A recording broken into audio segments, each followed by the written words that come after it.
В дигиталния свят няма пауза, няма извън линия и няма гаранции за сигурност. А най-често в първата линия на риска са младите хора, тинейджерите, за които онлайн пространството е естествена част от ежедневието. За това говорим не само за технологии, говорим за доверие, страхове, граници и последици. Събираме техните мнения, въпроси и притеснения, какво разбират за дигиталната безопасност и къде остават в тъмното. Защото за да им помогнем, първо трябва да ги слушаме, а после да преведем тези думи през знанията на психолог и експерт по киберсигурност, които поставят точните акценти и показват, че сигурността онлайн е не просто техника, а човешка чувствителност, осъзнат избор и ежедневна отговорност. Дигиталната среда се променя по-бързо от всичко останало. Именно за това разговорите за нея трябва да започнат на време и да започват с младите. За мен най-опасното нещо е някой друг, освен аз, да ми притежава данните. Да, фишинг е измама, която цели да стигне до банковите ни данни. Фишинг имейлите са характерни с това, че се представят за дадена компания, за DHL, за Netflix и изискват някакво плащане. Или даване на парола, смяна на паролата или потвърждаване на нещо. Тези са много, много популярни, особено ако изглежда като пропускате срока, за да си подновите еди кой си акаунт и ако не цъкнете на този линк до края на деня, ще го загубите, ще загубите достъп. Повечето известни сайтове са използвани по такъв начин. Фалшивите имейли много приличат на истински, имат сходно лого, така слагат, използват имейли, които те се виждат, че са на някой известен домейн. Би ги попитала как е най-добре да си предпазим паролите и данните, за да не изтича нищо.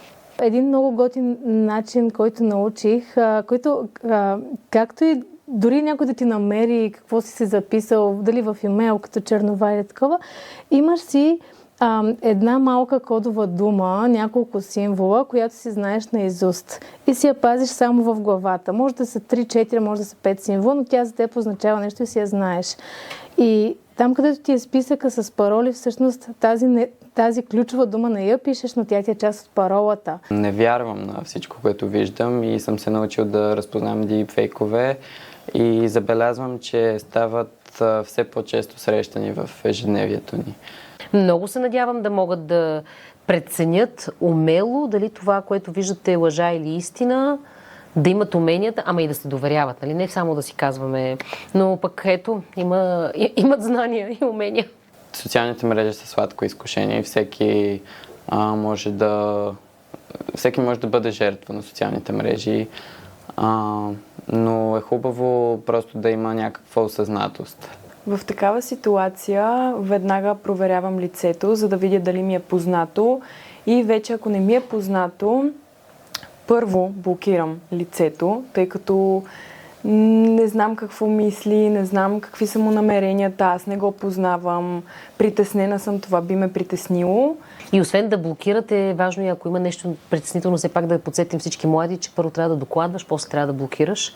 И в ситуация, в която аз не мога да се справя и чувствам притеснение и така нататък, бих споделила на родител или на близък човек, за да получа помощ и подкрепа. Истината е, че качим ли нещо веднъж онлайн, много трудно, дори невъзможно е да бъде тотално изтрито, а и никога не знаем кой ще се направи скриншот и как може да го използва. Бих попитала специалистите как се справят, когато някой помоли за помощ. Ако става въпрос за онлайн казус, със сигурност за нас първото нещо, което е чисто психологическата подкрепа в това някой да не е сам, да се почувства добре, да знае как и че може да сподели. И оттам нататък вече в зависимост от ситуацията, дали е технически проблем, дали е нещо, което може да си разрешиш сам, дали се налага намеса вече на доста по-сериозни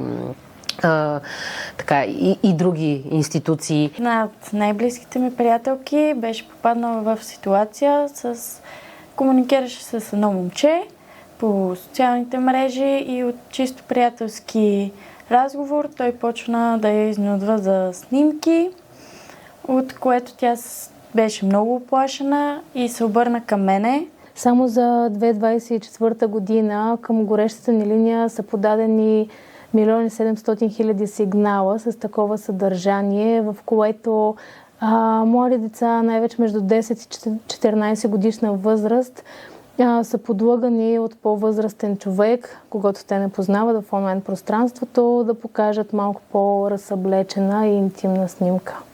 При което аз реших, че най-удачно ще е да я успокоя и я посъветвах да блокира дадения човек и да не му обръща внимание и ако се чувства сигурна и спокойна, да сподели на майка й.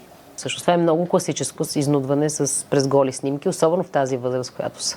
И трябва наистина да имат доверие, на кого да споделят, наистина да преглътнат срама и вината, която изпитват, защото те не са виновни в тази ситуация. Това е важно да го знаят, че те нямат вина, ако някой иска да злоупотреби с тях. Не използвам обществения Wi-Fi, тъй като това съм го изговорила и с родителите ми, че предпочитам да не се свързвам към всякакви мрежи, за да не стане някакъв вид объркване.